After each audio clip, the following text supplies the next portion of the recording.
Everyone, मैं आप लोगों के साथ डिस्कस करने वाला हूं अपने होमवर्क का क्वेश्चन कैश फ्लो का क्वेश्चन नंबर 45। ठीक है ना। तो हम लोग लास्ट क्लास में मैंने आप लोगों को होमवर्क दिया था, तो मैं होमवर्क का क्वेश्चन नंबर 45 आप लोगों से डिस्कस कर रहा हूं, जो कि है आप लोगों का पेज नंबर 5.02 पे। ठीक है, तो जल्दी से एक बार इस क्वेश्चन को रीड करते हैं। फॉर्मेट में ऑलरेडी ड्रॉ करके रख चुका हूं, कर लिया मैंने।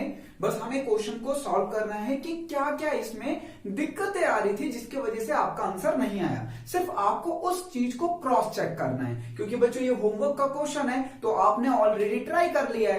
तो जिनका आंसर मैच हो गया है वेरी वेरी गुड, जिनका नहीं हो गया है वो बिल्कुल ध्यान से देखेंगे कि कहां पर वो मिस्टेक कर रहे थे। ठीक है ना।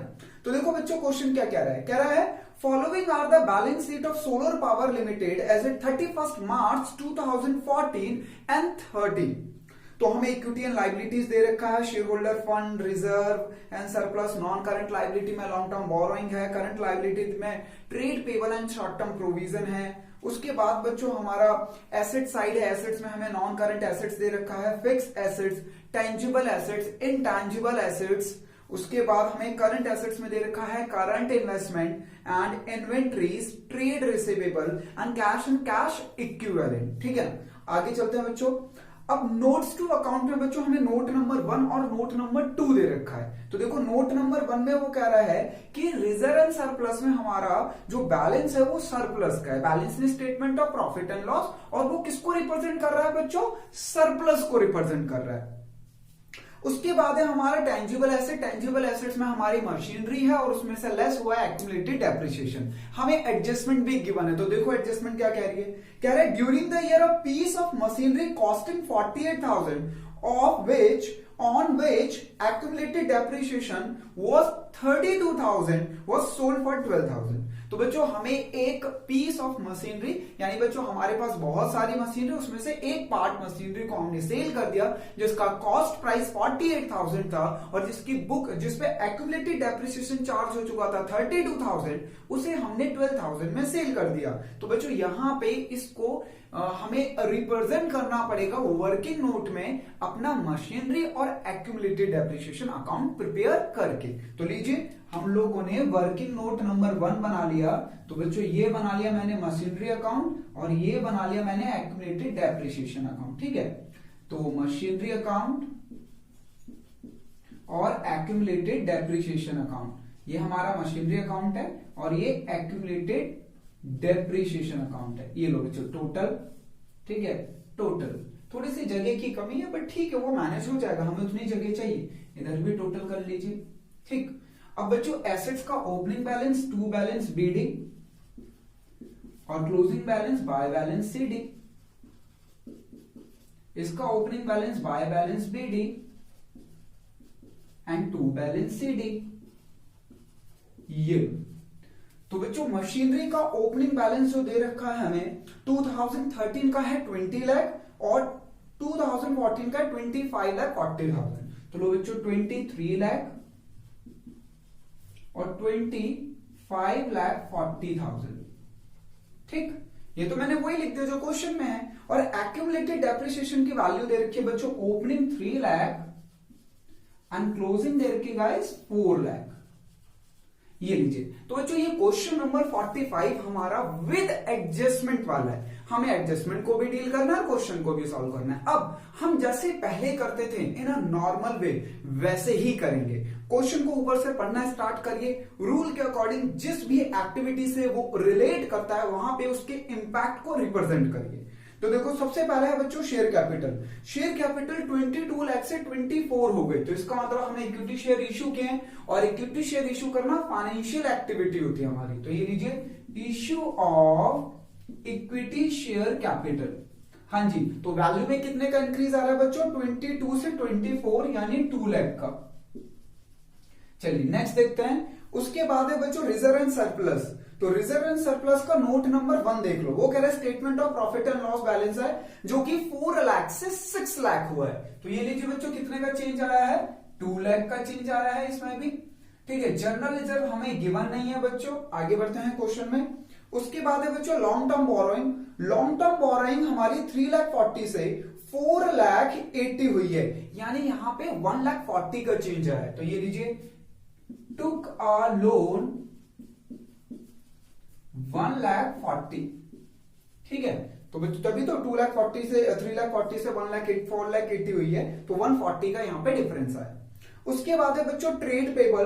तो ट्रेड पेबल हमारे क्या हो रहे हैं, ट्रेड पेबल हमारे डिक्रीज हो रहे हैं, तो हम भी डिक्रीज कर देंगे। ये यहां पे आएगा हमारा, ये लीजिए माइनस ट्रेड पेबल। हाँ जी, कितने का चेंज आ रहा है जरा बताओ मुझे, देखो मैं भी आप लोग कितने तेज हो।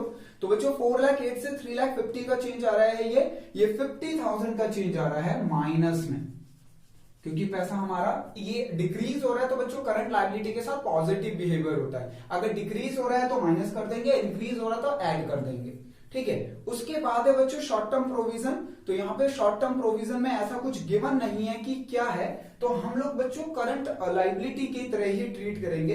अगर गिवन होता कि शॉर्ट टर्म प्रोविजन में क्या है, ऑल्दो बच्चों अगर शॉर्ट टर्म प्रोविजन में प्रोविजन फॉर टैक्स है तो फिर थोड़ा सा रूल चेंज हो जाएगा उसके लिए, ठीक है ना।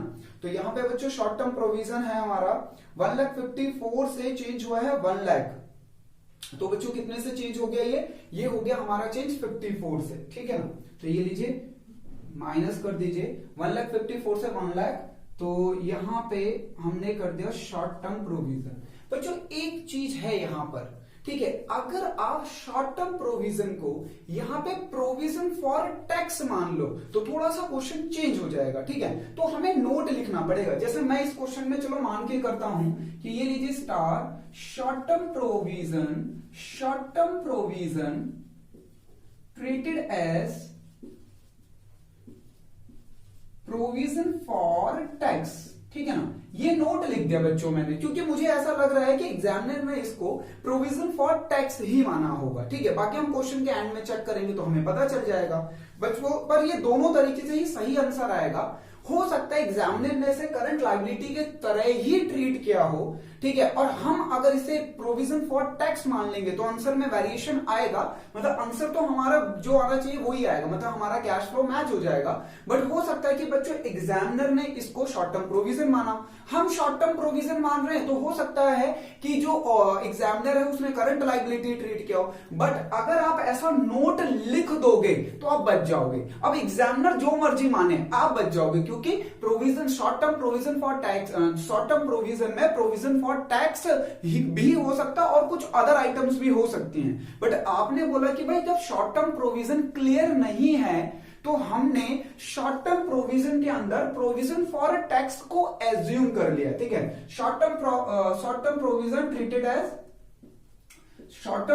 Treated as provision for tax. तो आप बिल्कुल करेक्ट हो जाओगे। एग्जामिनर आप कोई भी एजम्पशन ले, आपके एजम्पशन आपने लिख दी है, तो यहां पे बच्चों हमें जो एजम्पशन लेनी होती है अकॉर्डिंग टू गैप लेनी होती है, यानी जर्नल एक्सेप्टेड अकाउंटिंग प्रिंसिपल के अकॉर्डिंग, तो ये यहाँ पे एक्सेप्टेबल है, ऐसा कोई दिक्कत की बात नहीं, ठीक है।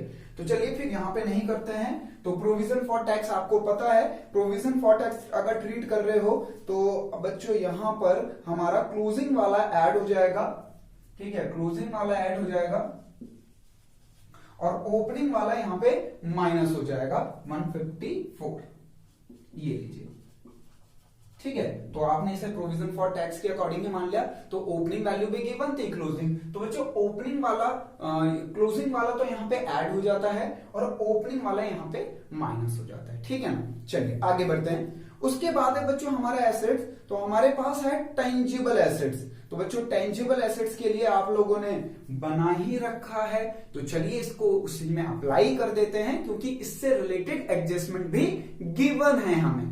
देखो क्या कह रहा है बच्चों, कह रहा है कि एक मशीनरी है, ये लीजिए, जिसकी कॉस्ट है 48 और बच्चों उस पे एक्यूमुलेटेड डेप्रिसिएशन चार्ज हुआ है 32 और उसको आपने सेल कर दिया है 12,000 में। तो ये मैंने आप लोगों को सिखाया था जब हम लोग इन्वेस्टिंग एक्टिविटी कर रहे थे, हम इस तरीके से करते थे और अकाउंट में अभी से रिप्रेजेंट करना है तो क्या करना होता है बच्चों, जो इस पे एक्यूमुलेटेड डेप्रिसिएशन चार्ज हो चुका है वो तो यहां आ जाएगा टू मशीनरी अकाउंट लिखकर 32 और वो यहां से ट्रांसफर होके बच्चों यहां भी चले जाएगा बाय एक्यूमुलेटेड डेप्रिसिएशन अकाउंट 32,000, ठीक है ना। सेल प्राइस पता है हमें 12,000, तो लीजिए बाय बैंक हमने सेल कर दिया है 12,000 में। अब आपको देखना है, बस कुछ नहीं था, ये दोनों वैल्यू की हमें जरूरत होती है, कॉस्ट की जरूरत तो होती ही नहीं है, ठीक है। इन दो वैल्यू की अगर ये वैल्यू नहीं है तो हम लोग उनको फाइंड आउट करते हैं, ठीक है। एक्यूमुलेटेड डेप्रिसिएशन गिवन था, ठीक, और बच्चों हमें सेल प्राइस गिवन था, मैंने दोनों वैल्यू को ट्रांसफर कर दिया अकॉर्डिंग टू रूल। अब हमें ये देखना है कि हमें प्रॉफिट हुआ या लॉस। तो बच्चों कॉस्ट 48 है, अगर 32 डेप्रिसिएशन लग चुका है उस पे, तो यानी हमारी जो एसेट्स की वैल्यू है, यानी बुक वैल्यू। ये बुक वैल्यू कैसे निकालते हैं बच्चों? बुक वैल्यू निकालते हैं हम लोग कॉस्ट माइनस एक्यूमुलेटेड डेप्रिसिएशन। तो बच्चों कॉस्ट है 48, 32 एक्यूमुलेटेड डेप्रिसिएशन माइनस कर दो तो इसकी बुक वैल्यू आई 16,000। आपने अपनी 16,000 वाली चीज 12,000 में सेल कर दिया। बच्चों फिर से इसे रिपीट करते हैं, क्या है ये कॉन्सेप्ट, ध्यान से समझना। बच्चों एक्चुअली हमें कॉस्ट प्राइस से मतलब नहीं होता है। कॉस्ट प्राइस हमें सिर्फ और सिर्फ गुमराह करने के लिए, कंफ्यूज करने के लिए एग्जामिनर दे देता है। हमें फाइंड आउट करनी होती है बुक वैल्यू, और बुक वैल्यू को हम कैसे फाइंड आउट करते हैं? बुक वैल्यू को हम लोग फाइंड आउट करते हैं cost price minus accumulated depreciation. तो कॉस्ट प्राइस हमें गिवन है 48, एक्यूमुलेटेड डेप्रिसिएशन है बच्चों 32। तो जब मैंने उसको माइनस किया तो मुझे पता चला कि भाई मेरी जो एसेट्स है उसकी बुक वैल्यू आ रही है 16,000। अब बच्चों आपने 16,000 वाली चीज 12,000 में सेल कर दी, तो बताइए हमें प्रॉफिट होगा या लॉस? ये आप लोगों को देखना है। तो हमें क्या होगा यहाँ पे? हमें लॉस हुआ है। और कितने रुपए का लॉस हुआ है? 4,000 का। तो लीजिए बच्चों लॉस को भी लिख देते हैं, by profit and loss bracket में लॉस और 4,000 का, ठीक है ना, कंप्लीट। अब इसको बस टैली करना है हमें और कुछ नहीं। तो देखो बच्चों यह आ गया 4,32,000। अब इधर भी आना चाहिए 4,32,000। तो बच्चों इधर तो आ रहा नहीं है, तो यहां आ जाएगा बाय डेप्रिसिएशन। ये हमने बैलेंसिंग फिगर फाइंड आउट किया, गिवन नहीं था, तो ये आ गया 32, 1,32,000। अब एसेट्स अकाउंट को क्लोज करना है। तो बच्चों 25, ये आ गया हमारा कितना है 25, 40 प्लस 16 प्लस 32, तो ये आ गया बच्चों 25,88,000। तो अब ये दोनों साइड इक्वल आनी चाहिए, तो इधर भी इक्वल आना चाहिए। ये लीजिए 25,88,000, पर इधर तो इक्वल नहीं आ रहा, ये तो कम आ रहा है। तो इधर जो भी आएगा उसे हम क्या मानते हैं बच्चों? परचेज। तो यहां पे डिफरेंस आ रहा है हमारा 2,88,000 रुपीज का। और ये क्या है हमारा बच्चों? ये हमारा है परचेज को रिप्रेजेंट कर रहा है, ठीक है। अब देखो इसमें हमें क्या क्या यूज करना है। एक तो ये यूज होगा, एक ये यूज होगा, एक ये यूज होगा और एक ये यूज होगा। बस जिन्हें मैंने ब्लू लाइन से लाइन किया है यही यूज होंगे हमारे कैश फ्लो एक्टिविटी में, बाकी किसी का कोई यूज नहीं होगा, ठीक है ना। तो आगे बढ़ते हैं बच्चों, अब इसकी सारी चीजों को रिप्रेजेंट करते हैं। तो देखो सबसे पहले करंट ईयर का डेप्रिसिएशन। तो लीजिए बच्चों करंट ईयर का डेप्रिसिएशन, एड डेप्रिसिएशन 1,32,000। फिर हमें लॉस हुआ है, तो ये लॉस आ जाएगा, ये लीजिए loss on sale of machinery, loss on sale of machinery, ठीक है बच्चों। उसके बाद हमने सेल किया है और परचेज किया है। तो एसेट्स, फिक्स एसेट्स यानी नॉन करंट एसेट्स का परचेज और सेल हमारी इन्वेस्टिंग एक्टिविटी से रिलेट करता है। तो ये लीजिए परचेज ऑफ मशीनरी, या क्या बच्चों हमने कितने की परचेज की? 2,88,000। और बच्चों हमने सेल भी करी है, तो सेल ऑफ मशीनरी। तो बच्चों परचेज हमारा इन आउटफ्लो को रिप्रेजेंट करेगा। हमने परचेज करी तो पैसा हमारा गया है, और अगर हमने सेल करी है एसेट्स को तो कैश हमारा इनफ्लो होगा। तो यहां पे बच्चों ये 12,000 पॉजिटिव में आएंगे, ठीक है ना, क्लियर। चलिए आगे बढ़ते हैं। हाँ बिल्कुल सही कह रहे हो आप लोग। कुछ बच्चे कह रहे हैं सर हमें तो आंसर पहले से ही पता है कैश फ्लो का, ओपनिंग कैश और कैश इक्विवेलेंट में जब हम एबीसी का डिफरेंस ऐड करेंगे तो क्लोजिंग आएगा। बिल्कुल सही बोला बच्चों, हमें प्रूव भी यही करना है। अभी मैं आप लोगों के साथ चल रहा हूं ना, चिंता मत करो। चलो आगे बढ़ते हैं।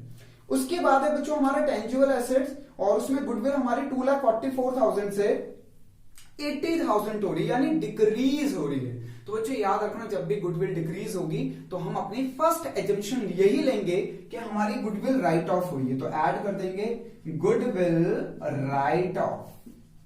हमारी सबसे पहले जो एजम्पशन होगी, अगर क्वेश्चन साइलेंट है तो यहां पे गुडविल के रिगार्डिंग क्वेश्चन साइलेंट है, there is no adjustment, then we will understand. जो हम इसको किस तरीके से करेंगे बच्चों, हम इसको समझेंगे और इस तरीके से करेंगे, जब भी गुडविल की वैल्यू डिक्रीज हो रही है तो हमारी फर्स्ट एडजस्टमेंट, जो हम फर्स्ट अप्रोच को अप्लाई करेंगे वो करेंगे कि हमारी गुडविल क्या हुई है, राइट ऑफ हुई है। ठीक है ना। तो यहां पे बच्चों गुडविल राइट ऑफ हुई है हमारी कितनी वैल्यू से, ये वैल्यू है हमारी गुडविल की 2,24,000 से 80,000। तो बच्चों यहां पे कितने का चेंज आया है, 2,24,000 से 80,000, तो 144,000 से, ये लीजिए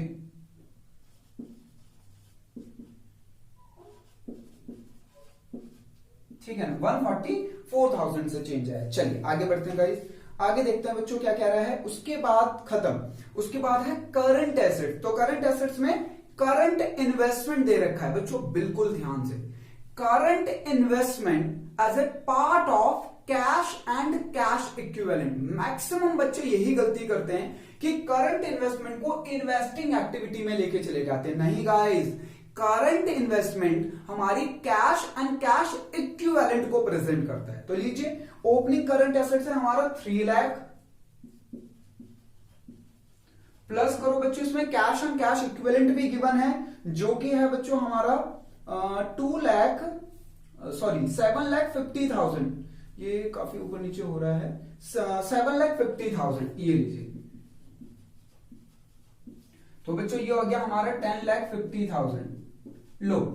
और क्लोजिंग क्या आना चाहिए बच्चों, क्लोजिंग आना चाहिए हमारा, ऐड कर लीजिए 4,80,000 और 6, तो 11,20,000। ठीक है ना, 4,80,000 प्लस क्लोजिंग कैश और कैश इक्विवेलेंट, तो बच्चों 11,20,000। ठीक है, ये लो, ये आंसर आना चाहिए हमारा जब 11,20,000। ये मैं आप लोगों को पहले से ही बता रहा हूं, ध्यान से समझना आप लोग। बच्चों जब हम एबीसी के डिफरेंस को ऐड करके ओपनिंग कैश और कैश इक्विवेलेंट को ऐड करेंगे तो हमारा आंसर आना चाहिए 11,20,000, क्योंकि यही तो हमारा क्लोजिंग और कैश इक्विवेलेंट है। और current assets is also a part of cash and cash equivalent. ठीक है ना। तो इसमें कैश एंड कैश इक्विवेलेंट को अलग दिखा रखा है, करंट इन्वेस्टमेंट को भी अलग दिखा रखा है, तो दोनों को ऐड कर देंगे। ठीक, चलिए आगे बढ़ते हैं बच्चों। तो उसके बाद है हमारा इन्वेंट्रीज। इन्वेंट्रीज की वैल्यू बच्चों हमारी इंक्रीज हो रही है, तो ये इंक्रीज हो रही है हमारे 242 से 16,000 से इंक्रीज हो रही है। तो क्या करते हैं हम लोग, यहाँ पे इंक्रीज हो रही है तो बच्चों हम माइनस कर देंगे स्टॉक को ही इन्वेंट्रीज कहा जाता है, आप लोगों को नॉलेज होनी चाहिए। ये लीजिए, तो ये चेंज आ रहा है बच्चों हमारा 16,000 से। चलिए आगे बढ़ते हैं। उसके बाद बच्चों ट्रेड रिसीवेबल हमारे इंक्रीज हो रहे हैं, तो माइनस कर दीजिए, क्योंकि करंट एसेट्स के साथ तो नेगेटिव बिहेवियर हो रहा है। अगर वो बढ़ रहे हैं तो लेस कर दो, अगर वो घट रहे हैं तो ऐड कर दो। ठीक है ना।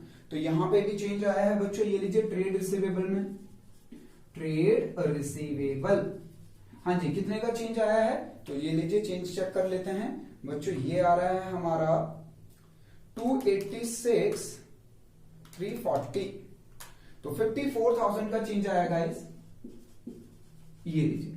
ठीक है, अब बच्चों सारी चीजें खत्म हो चुकी हैं। ठीक है, एक एक करके क्रॉस चेक कर लीजिए कि आपसे कुछ मिस तो नहीं हुआ।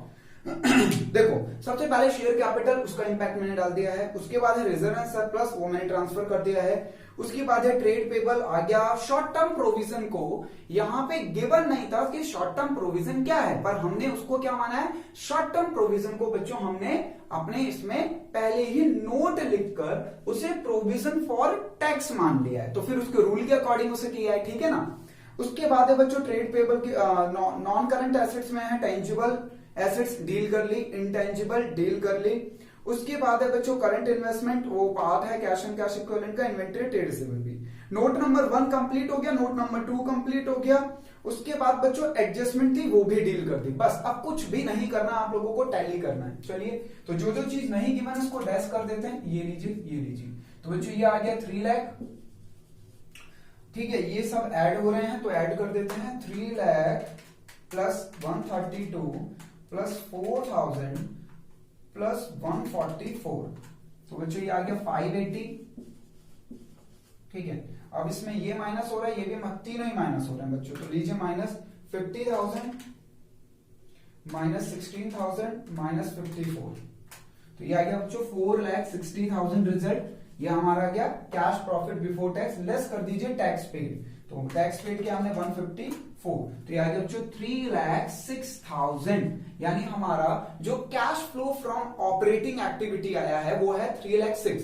और क्योंकि बच्चों ये पॉजिटिव में आया है तो हम लोग लिखेंगे इनफ्लो, ये पैसा आया है, ये इनफ्लो को रिप्रेजेंट कर रहा है, ठीक है। चलिए इसे टोटल कर लेते हैं बच्चों, 288 माइनस 12, तो बच्चों यहां पे 276 का आउटफ्लो है, तो आप लोग लिखोगे cash flow from investing activity, और यू कैन से यूज्ड और आउटफ्लो, ये हमारा पैसा यूज्ड हुआ है या आउटफ्लो, आउटफ्लो मतलब गया है हमारे पास से, ठीक है। और यहाँ पे 2 का लोन, तो ये आ गया बच्चों 3,40,000, और ये cash flow from financial activity, और यहाँ पे बच्चों क्या है इनफ्लो आया है यहाँ पे भी, ठीक है। अब हमारे पास तीनों एक्टिविटी के आंसर आ गए, ए का भी आ गया, बी का भी आ गया, सी का भी आ गया, इन तीनों को प्लस कर दीजिए, तो लीजिए बच्चों ये आया है 3,06,000 प्लस ये नेगेटिव में है बच्चों 276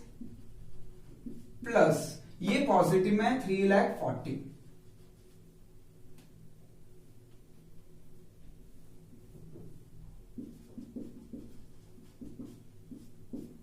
3,40,000, ठीक है। ये लो बच्चों ऐसे, ये पॉजिटिव ये नेगेटिव ये पॉजिटिव, तो पॉजिटिव पॉजिटिव को ऐड करके नेगेटिव वाला माइनस कर दीजिए,